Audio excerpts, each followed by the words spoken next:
Technical education has always and will continue to remain a cornerstone within our communities. It is the foundation which keeps our neighborhoods running each and every day. Not too long before the COVID-19 pandemic, the team here at Pond and our partners completed the design of a multi-building campus for Lanier Technical College. Even with the challenges of today's environment, the school has set record enrollment and continues to grow. But nobody could have predicted the conditions in which teaching would take place today. Roughly 67% of career and technical education students must complete a course which requires hands-on learning in the lab environment. Through careful planning of spaces, we can use the flexibility of the lab atmosphere to help maintain a future-ready facility that can handle anything. So our team recently went back to school to see how hands-on learning was continuing in the classroom, lab, and spaces in between to see what could be learned and how we can return to school and look to the future.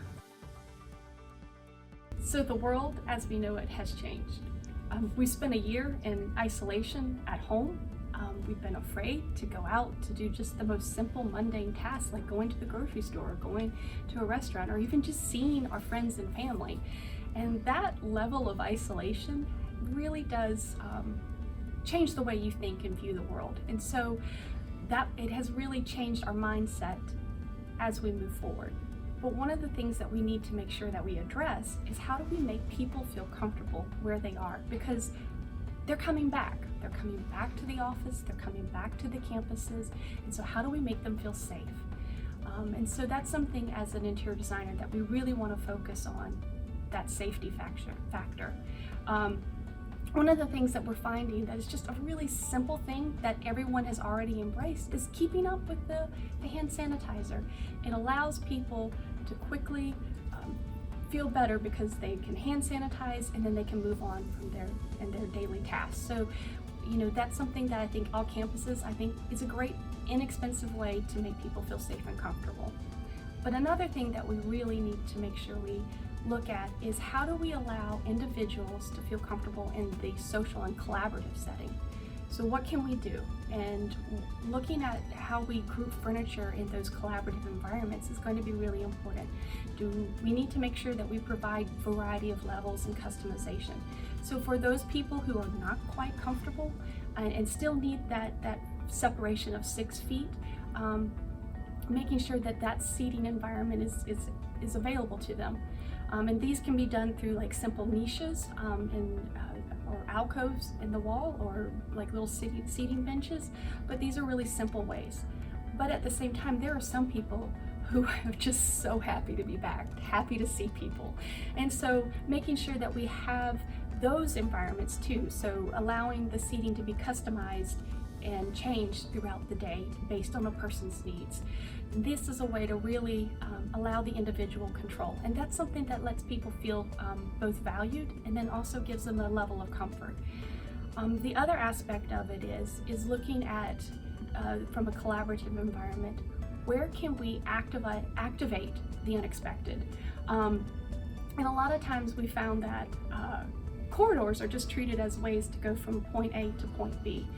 But one thing that is a really a wonderful way to create more dialogue between the instructor and the student is maybe creating these little alcoves or niches outside of classrooms so that at the end of class, if there's any discussion, whether between student to student or student and instructor, there's an area that's not in the classroom, but it's outside of it. And so it also, from a visual standpoint, kind of breaks up these long bowling alley corridors, and it's a way of activating the unexpected.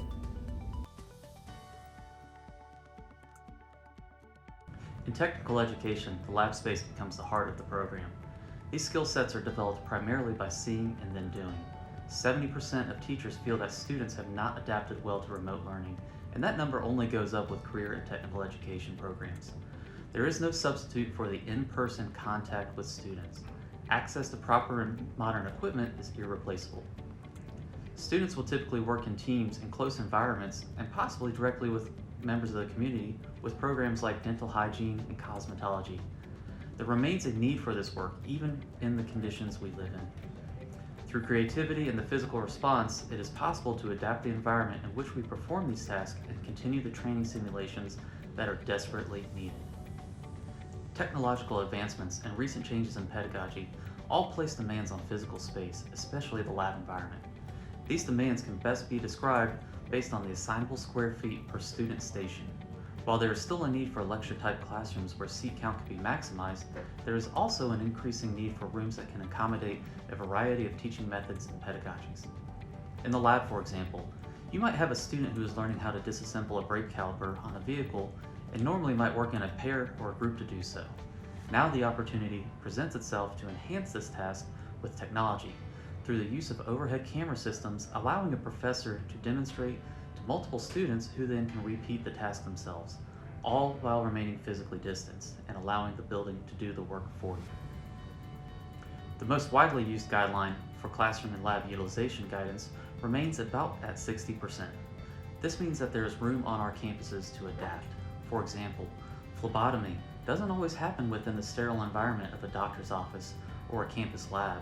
Let's look at branching this program out to include additional real-world challenges of having to establish a secure, safe, and clean environment. The entire campus can be your classroom. Other examples include paramedicine or welding.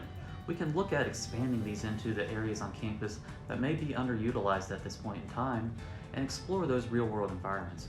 Maybe paramedicine practices using an empty office for a patient extraction, or welding is using outdoor spaces to simulate an actual construction site. The list goes on, and the opportunity is tremendous. A blended classroom, remote classroom, offers another benefit, an opportunity to reach different types of learners. Perhaps people that are less comfortable in person and more comfortable remotely. Many different varied ways for them to participate remotely.